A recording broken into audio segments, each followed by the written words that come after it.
আপনি বৃহস্পতিবারে বক্তব্য দিয়েছিলেন যে শুক্রবার অফিস বন্ধ, শনিবার দিন অফিস বন্ধ। তারা যদি মানুষের বাচ্চা হয় তা আলোচনা এসে আপনার সাথে দেখা করে কিংবা নিবন্ধন দেয়, কতটুকু সাড়া পেলেন?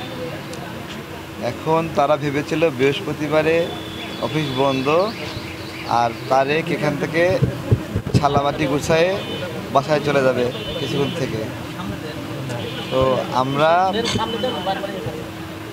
আমরা খুব সংকটময় মুহূর্তেও আমাদের মুড চেঞ্জ করিনি এবং আমাদের লক্ষ্য পথ থেকে সরি নাই। আমরা এটা কখনোই সরব না। খুব সুস্পষ্ট। এই যে 100 ঘন্টা হয়ে গেল, বাইরের চেহারাটা সব স্বাভাবিক লাগছে, কিন্তু ভিতরে মনে হচ্ছে একটা একটা করে অংশ মানে কলাপস করছে, এরকম হচ্ছে, বেশ কষ্ট হচ্ছে। গতকালকে রাত 82 ঘন্টার সময় আমরা একটা সোশ্যাল মিডিয়াতে ভিডিও দেখলাম যে আপনার থাকতে খুব কষ্ট হচ্ছে। এখন কষ্ট হচ্ছে না? ঘুমের পরে একটু কম কষ্ট কমছে, কিন্তু সন্তানের কাছে যাওয়ার যে আকাঙ্ক্ষা সেটা প্রবল হচ্ছে আরও আস্তে আস্তে। আমরা দেখলাম যে ভাবি আসলো, ভাবি আপনাকে দেখলো, আপনার বাচ্চা আসলো আপনার কাছে, বাসায় ফেরার কথা কি কতটুকু ভাবছেন? এটা ইলেকশন কমিশনের উপর নির্ভর করছে তারা কি আচরণটা করে। আমি এখানে কেন বসে বসে বক্তব্য দেব? একটা বিষয় নিয়ে আসছি, 19-20 হতে পারে, 19-20 হতে পারে, তারপরে ভিন্ন দৃষ্টিভঙ্গি থেকে কোনোটা ভুল কোনোটা সংশোধন আমাদের জিজ্ঞাসা করবে।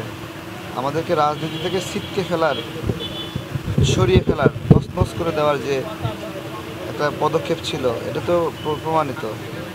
আমরা চাই, আমরা এখান থেকে হারাতে চাই না, এই মাঠে থাকতে চাই, দেশের জন্য যতটুকু সামর্থ্য আছে করতে চাই। অনেক বেশি খাওয়াতে পারবো না, কিন্তু দুটো পশু প্রাণী আছে তাদের জন্য কেক বিস্কুট খাওয়াতে পারবো।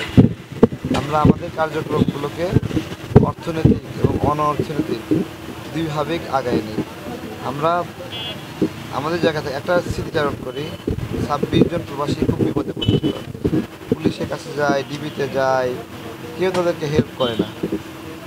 তো একবার এক একটা দেখায়, তখন আমি তাদের সাথে গিয়ে পল্টন থানায় গেলাম, মামলা নেবে না।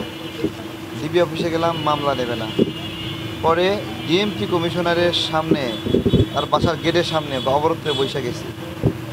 ডিএমপি কমিশনার গাড়ি নিয়ে ঢুকবে, গেট থেকে বলতেছে, আমার চাকরির জীবনে এইরকম তেরা পল্লা দেখি নাই, ডিএমপি কমিশনারের সামনে কেউ এভাবে বসে।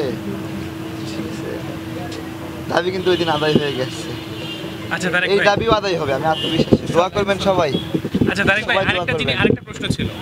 আপনি বললেন যে কোনো দলের সমর্থন নিয়ে আপনি রাজনীতি নিবন্ধন হতে চান না, কিন্তু আমরা ইতিমধ্যে দেখলাম গণ অধিকার পরিষদ থেকে রাশেদ ভাই, বিএনপি থেকে রিজভী ভাই এসে, আমি আপনাকে বলি, বিভিন্ন রাজনৈতিক দলের বড় ভাইরা সংহতি জ্ঞাপন করবেন যে এটাতে একমত, সমর্থন করি, আপনার পাওয়া উচিত। কিন্তু নির্বাচন কমিশনের ভিতরে গিয়ে তাদেরকে চার্জ করা, দেও এখনই সাইন করো, এই জিনিসটা কোনো রাজনৈতিক দলের বড় ভাইরা করুক, এটা আমি এখনও চাই না। এবং এটা এরকম যদি হয়ে যায় তাহলে আমি এখান থেকে অনশন ভেঙে চলে যাব। মানে এটা হওয়া উচিত না। এটা রাজনীতিতে করি সম্মানের জন্য ভাই। আজীবন যদি কেউ খোটা দেয় যে তোমার দলটা আমরা নিবন্ধন নিয়ে দিছি, আমার দলের নিবন্ধন নিয়ে দিছে আমার শুভাকাঙ্ক্ষীরা, নাগরিকরা এখানে সংহতি জানায়, ঠিক আছে, তারা নিয়ে দিবে। আচ্ছা তারেক ভাই, আরেকটা প্রশ্ন হচ্ছে, আপনি অনেক প্রশ্ন করেন।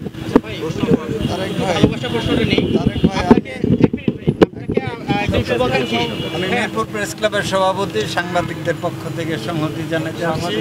আমি মানে হাসপাতাল থেকে আসছি, আমার চোখের সমস্যা, আমার মেয়েও আসছে আপনার বিড়াল দেখতে, যে মানুষরা আপনাকে যতটা নাই, আমার ঘরে 10টা বিড়াল আমার মেয়ে ই করে।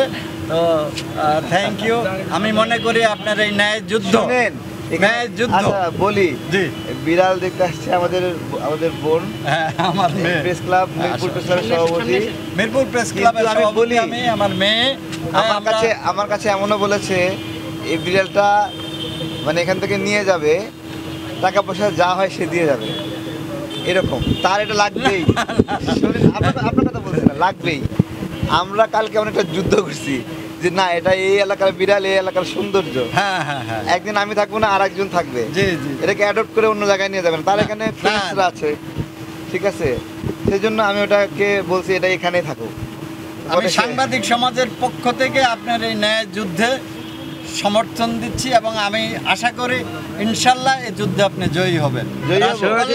অবশ্যই অবশ্যই, ইনশাআল্লাহ। আমি সবসময় আপনার কথা শুনি এবং আমার মনে হয় দ্বিতীয় এরকম ব্যক্তি নাই বা গড়ে ওঠে নাই বাংলাদেশে যে আপনার মতো স্পষ্টবাদী কথা বলা, দেশ এবং রাষ্ট্রের জন্য, সমাজের জন্য, কল্যাণ রাষ্ট্রের জন্য। আমি আসছি সংহতি প্রকাশ করতে।